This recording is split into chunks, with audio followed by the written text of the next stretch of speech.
in the water loop.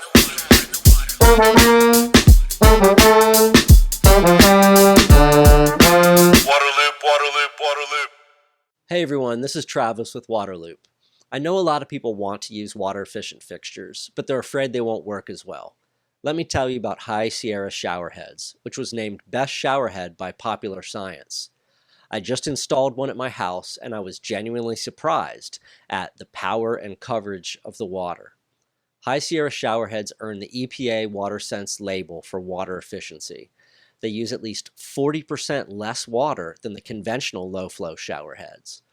High Sierra showerheads are constructed out of metal, so there's no plastic involved, they're very durable, and they're naturally antibacterial. One of my favorite things, these showerheads are made in the USA by a small business located in the Sierra Nevada foothills. Get 20% off with promo code WATERLOOP at highsierrashowerheads.com. Order today and start saving water and money with High Sierra. Water loop, water loop, water loop. Welcome to Waterloop. I am Travis, here with Vaughn Hagerty, Public Information Officer for the Cape Fear Public Utility Authority, which is actually my utility here in Wilmington, North Carolina. So Vaughn, thanks for coming on the podcast. Thanks for having me. Yeah, absolutely. So this is really interesting for me, having worked in water for a long time, having worked at USCPA, working for a lot of different water entities, and then moving to Wilmington about 3 years ago, and obviously paying close attention to my water utility, and I moved here in July of 2017, and this is right around when the huge story broke about GenX in the Cape Fear River in the water here. And instead of me trying to tell the story, I'd like for you to tell the story. And you were not the public information officer at Cape Fear PUA at that time. Where were you? And then please tell this story. Sure. So in the late spring of 2017, I was doing some freelance work. I've been a journalist, or had been a journalist, off and on for the past 30 years, mainly in newspapers and magazines, and I decided to do some freelance work. And I'd come across a research paper about GenX and other PFAS being in the Cape Fear River, and also that these PFAS were not able to be treated for by the water treatment plant and it wasn't specifically mentioned in the article or the paper, but it was obviously CFPA. And so I did a story that was published in a local newspaper, the Star News, in June 2017 about this. And as I'm sure you are aware, things kind of took off from there. Mm-hmm. And so the story is that this research was done. I think this was a professor from North Carolina State. Well, he's probably the one who's most associated with. You're speaking of Detlef Kanapi. Right. The paper technically is Sun et al., and there were a number of researchers who were involved, including researchers from the EPA. Okay. And what was their research? What did they basically discover? So what they did, they were actually following up on some research that the EPA researchers who were involved in the paper had done, where they had earlier, a few years earlier, already had found GenX in the Cape Fear River. So they took the next logical step of testing it not only in the river, but also at utilities downstream. And that was essentially the paper that they found GenX, for which they did have analytical standards for, or a way to actually identify it. But they also found a number of what they called at the time novel PFAS. They knew sort of the chemical structure, but they didn't know exactly what they were. What prompted them to look at the Cape Fear River? Was this just part of a study to see what chemicals were in there, and this is what turned up, or did they have a suspicion that something was going on? Well, like I said, they already knew that GenX had been found in the river. I think this was just sort of an extension of that. And then in terms of why they decided to look there, I mean, I can't speak for them. I would assume in part it's because the upstream of us, about 100 miles up the Cape Fear River, is the Fayetteville Works chemical plant. And there they do make fluoro products. Okay. And so what was discovered then about the history of the presence of GenX and the other Sure. PFAS compounds in the river? Like it turned out that this went back for decades, right? That it had been put in the river for decades. Exactly. I think, so also in June, I think one of the things that had people scratching their heads is that GenX was manufactured at the Fayetteville works under a consent agreement with the EPA. And under that consent agreement, it was a pre-manufacturing notice. They were to capture 99% of any that they manufactured. They had to capture 99% from going into the environment. So in other words, 1% or less could go into the environment. And there were larger amounts that were found. So people were scratching their heads, well, if you're capturing all this, where is this coming from? So in June of 2017, representatives from the company, we're talking about Chemours, came down and spoke to local and state officials. And what they said was that the GenX was found in the river and the other PFAS found in the river did come from the plant, but they came from other manufacturing processes at the plant. In other words, they were byproducts. And interestingly, the same pre-manufacture notice / consent agreement that allowed them to manufacture it also had an exception for byproducts. So any of the GenX, whatever made as a byproduct, did not fall under the restrictions, that the capture restrictions. And the other thing we found, or that was told by these company representatives, is that the processes they say were responsible for these being in the river have been operating since around 1980. Wow. Okay. And so the community reaction, the utility reaction, you're in the midst of this story, Right. as one of the main people reporting it. What happens with the utility? What's the utility's reaction? What's the community's reaction when this is all uncovered? So I wasn't at the utility at the time, Right. and so I really can't speak to that. I know that there was an instant and very, I think, strong reaction in the community. I think people were understandably upset, and they wanted answers, and there really weren't a whole lot of answers to be had. I mean, obviously the question is, how could this have happened, and why would it have happened so long, and why wasn't anybody told about it? I think those were the main questions. No, fair enough. And so how long did your reporting continue, or how long did you keep acting as a reporter, and then when did you join Cape Fear? Sure. So I kept doing freelancing on this story up until the end of 2018. And I should say during that time, a number of things happened in terms of this story. Eventually, the North Carolina Department of Environmental Quality, which is our state regulator, took a number of regulatory actions in regards to this. There were notices of violation that were issued against the company.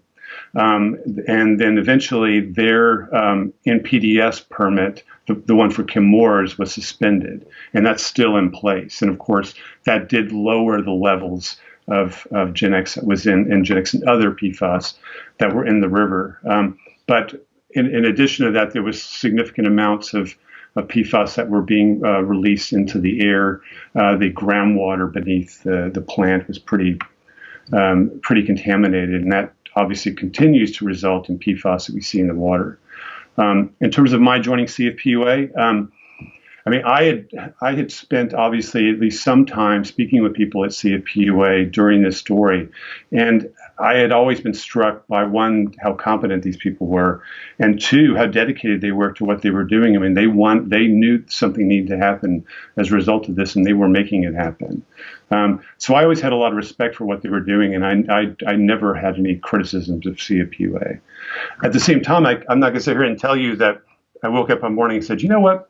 I think I'm going to go work for CFPUA. I mean, it never really occurred to me.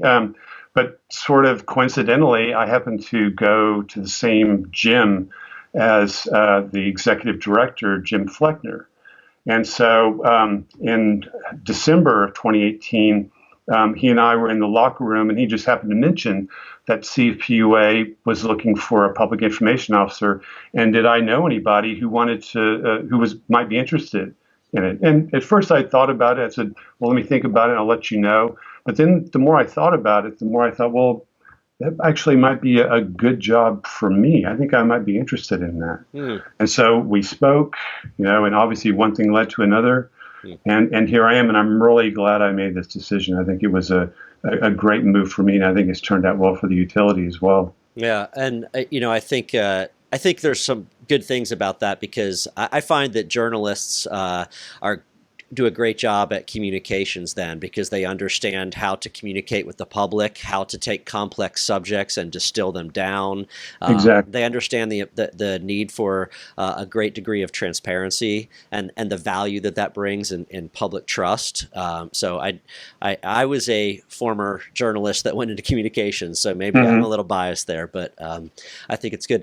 I know that maybe some people have questions, or maybe even criticized, like, you going from being, kind of the public defender as a journalist to then going to work for the utility. And I mean, that's kind of silly in my mind, but how has that affected you? There was some of that. And I think most of that came from people who don't know me. And I attribute a lot of that to just sort of the effect that social media has. I think because people are licensed to say whatever they want, even if they don't know anything about what they're talking about. Yeah. I think for the most part that the way things have turned out, like I said, I think it's been a good thing, not only for the utility and the community, but for me as well. There was, I think, in terms of specific criticism, it was, things like whether I had sold out or whether the CFPA was buying me off, which are patently, these are ridiculous things to say. Sure. But it's easy for people to say these things on social media. Yeah, keyboard warriors out there. Exactly. I want to go back a little bit to what has happened in these couple years. You mentioned the permitting change and the discharge stop, but there's this contamination in the groundwater that is just going to take who knows how long to work its way through. So what's been really happening for the past few years, as far as Chemours, the state, EPA, Cape Fear? What arrangement has been reached, I guess? Sure. So eventually, in terms of the state regulators and Chemours, they reached a consent order that includes a number of mitigation and remediation measures that Chemours is supposed to undertake, and those things have been ongoing. I think that while there's a number of good things in there, I think that our position has been that there needs to be more that specifically addresses the needs of people downstream. You mentioned transparency. One of the things we do in terms of transparency is that we regularly test both raw and finished water at the Sweeney Water Treatment Plant, which is the plant that treats water that we draw from the Cape Fear River. And although the levels of PFAS have gone down since the discharge was stopped, we still see it, and we're going to see that for a long time. I mean, these processes, as I said, went on for decades. And so as a result, there's a lot of PFAS in the groundwater that seeps beneath that plant, that seeps into the Cape Fear River. Researchers have shown that there is PFAS also in the 55 miles of river sediment between Chemours' outfall and our intake. So we're likely to see a background level of PFAS in the river, in the raw water, for some time. So one of the things we did immediately was we knew we had to start on how are we going to address the PFAS that's going to be in the river.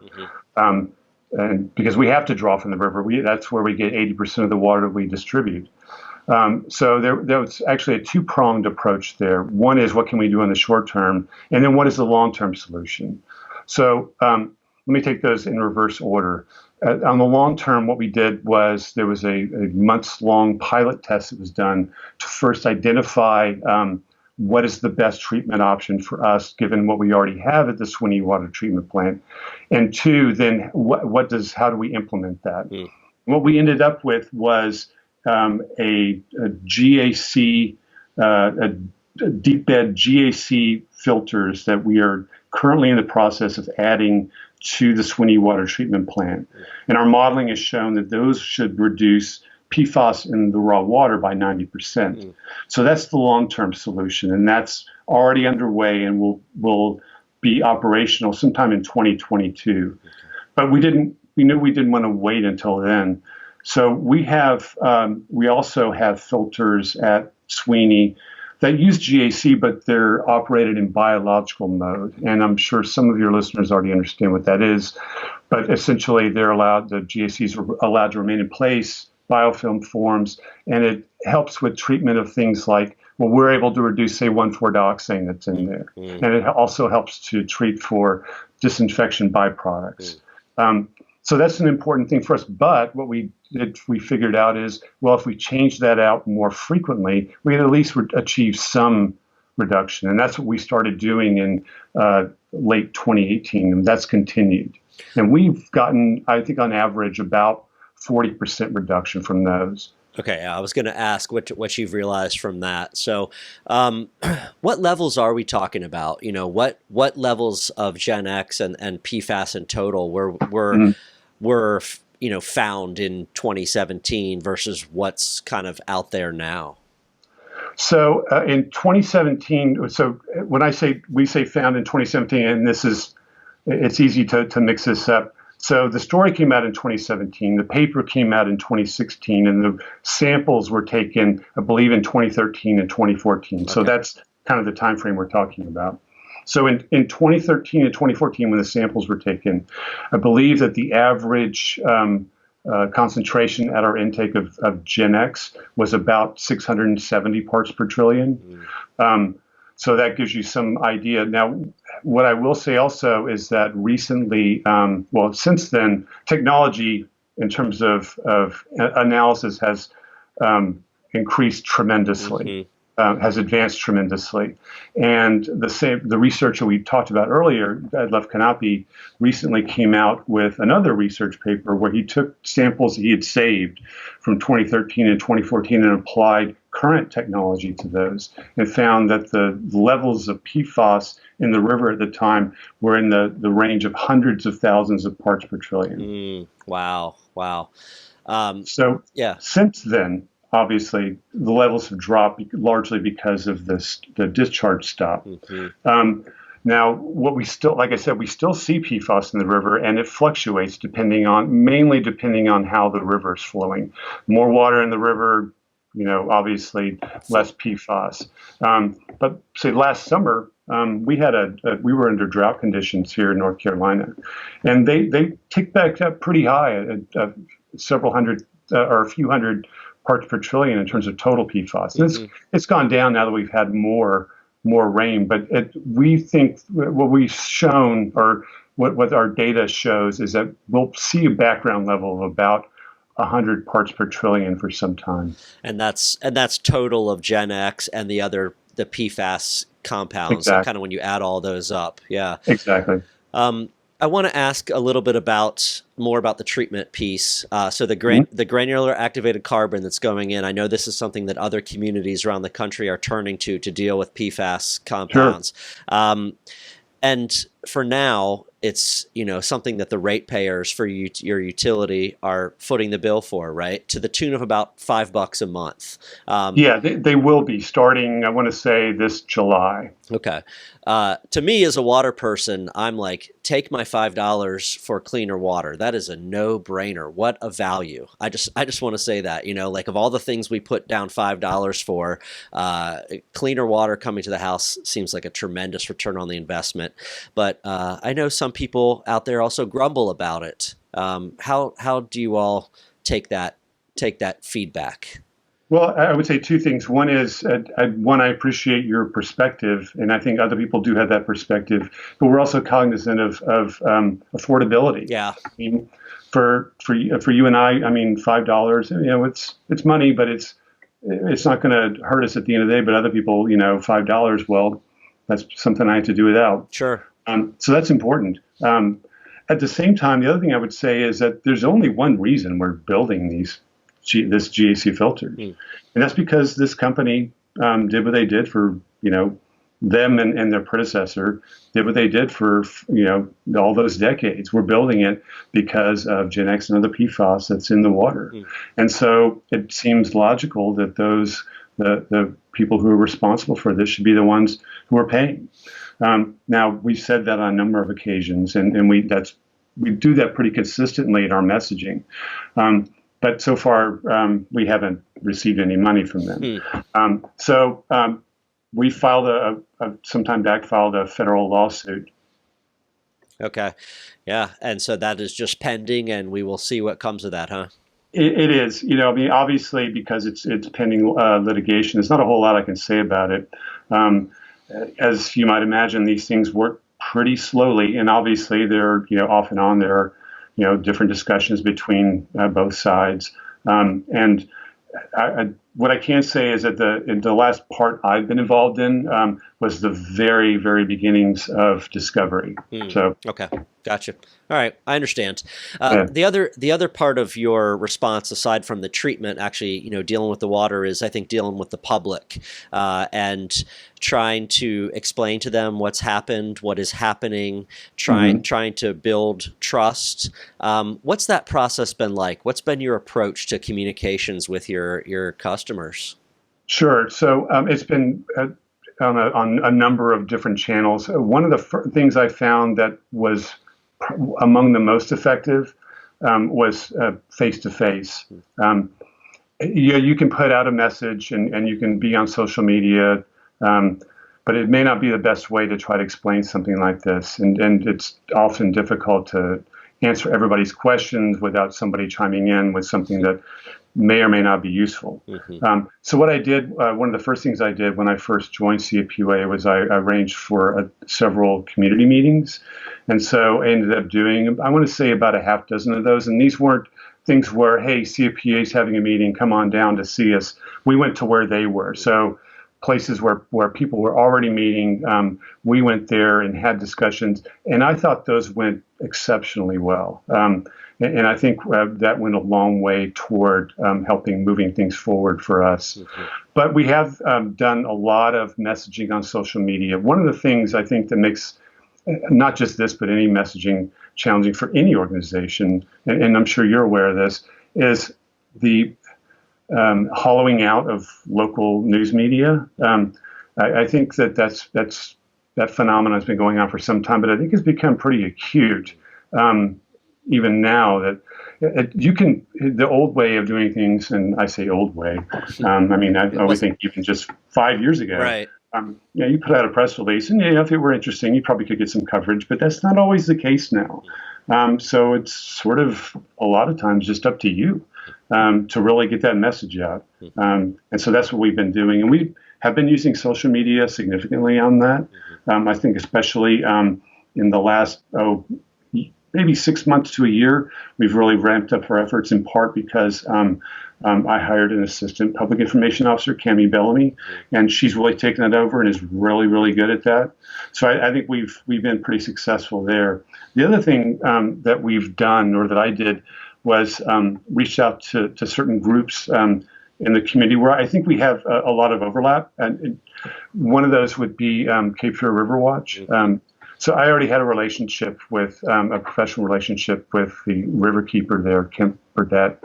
And so he and I, we continue to have discussions. And, we don't always agree on everything, but I think we agree on the core value of protecting water quality. And I think that relationship has gone pretty well. The other relationship that I've really worked hard on, and I think it's been successful for both of us, is there are community groups here, but there's one in particular I think that's been pretty high profile called Clean Cape Fear. So Clean Cape Fear they're mainly on social media, but they've risen to, I think, some prominence, and I think have become sort of the face of community activism on this particular subject here. They're involved. I know that one of the people who's probably the highest profile person is named Emily Donovan, and she's testified before Congress.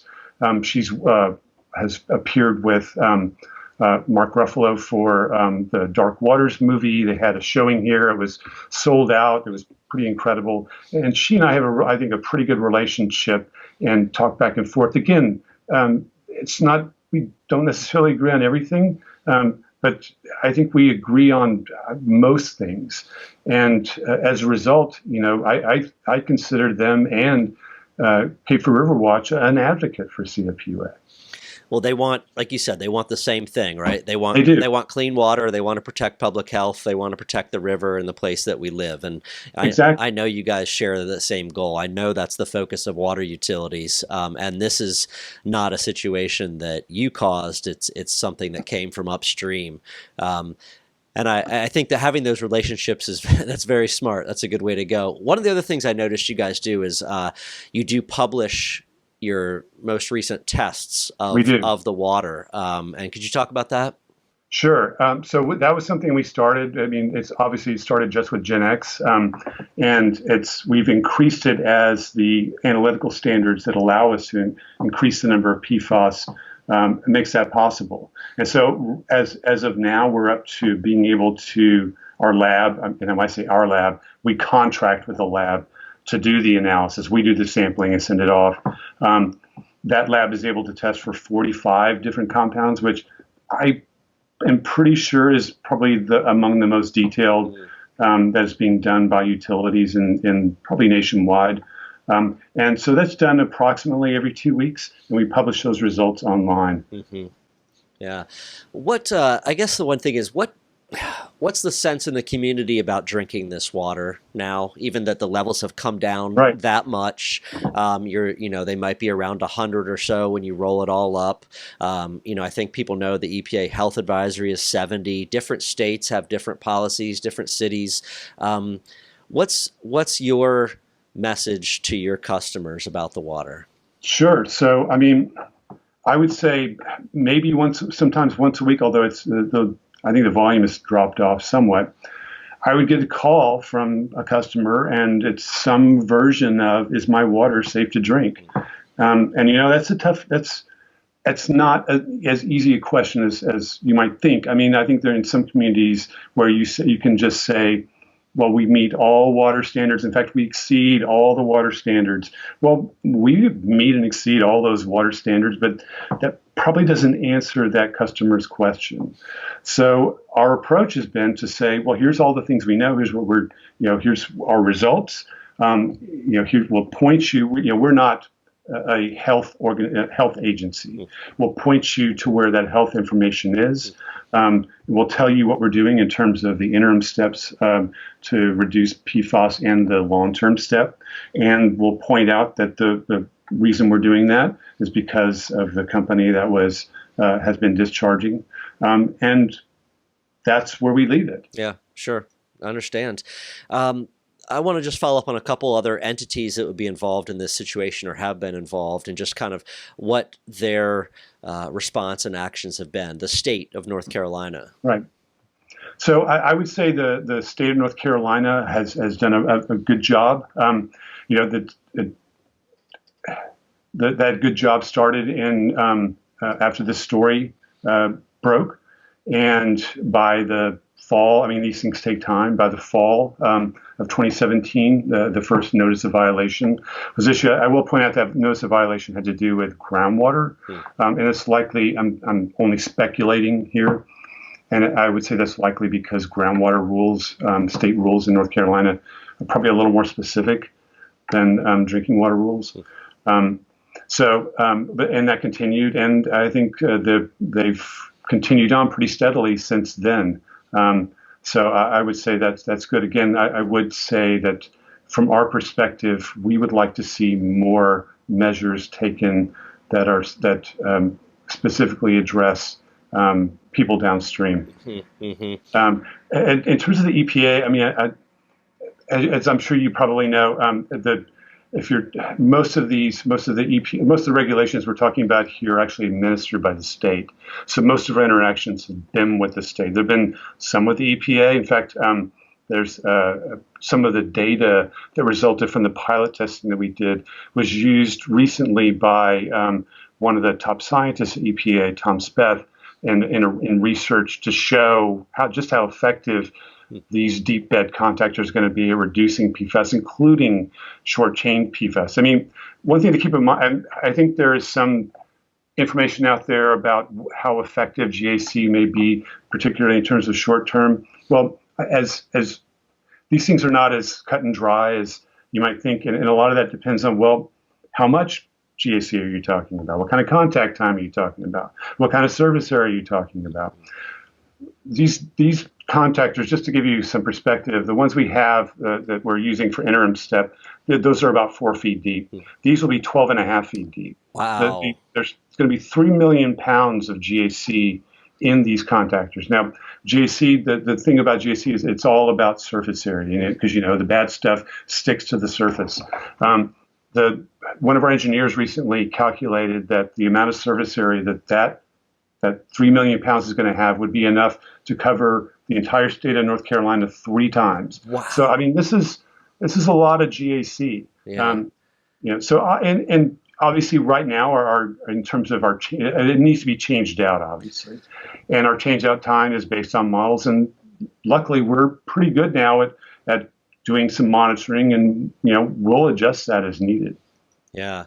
Well, that's amazing that it's going to have that much surface area. I didn't realize you guys were going that deep either. So that's incredible. And I know you do have to change it out and figure out what the science tells you on that front. Exactly.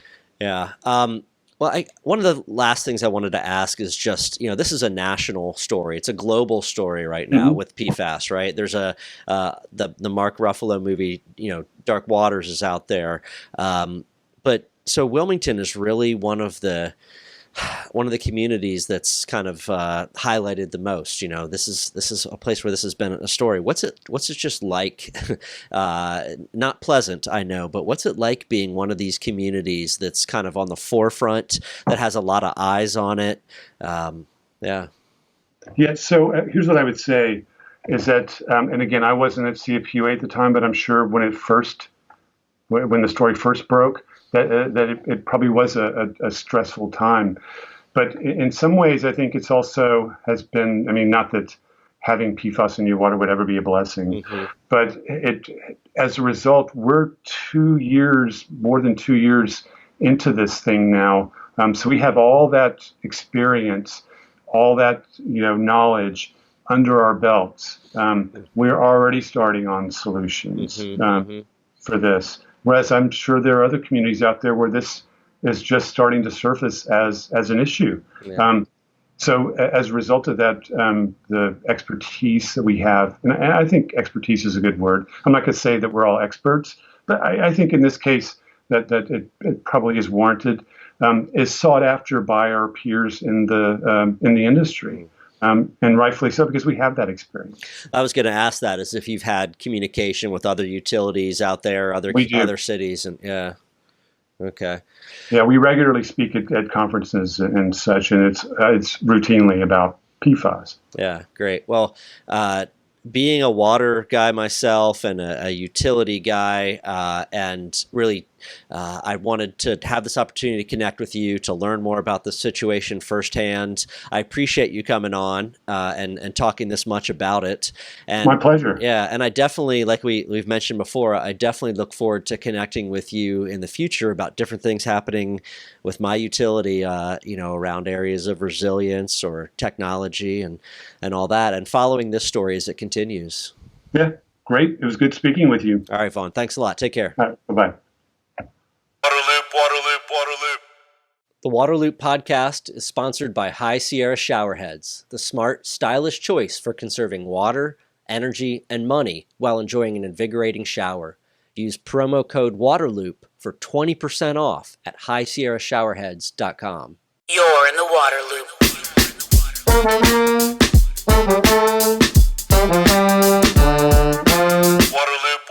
Waterloop.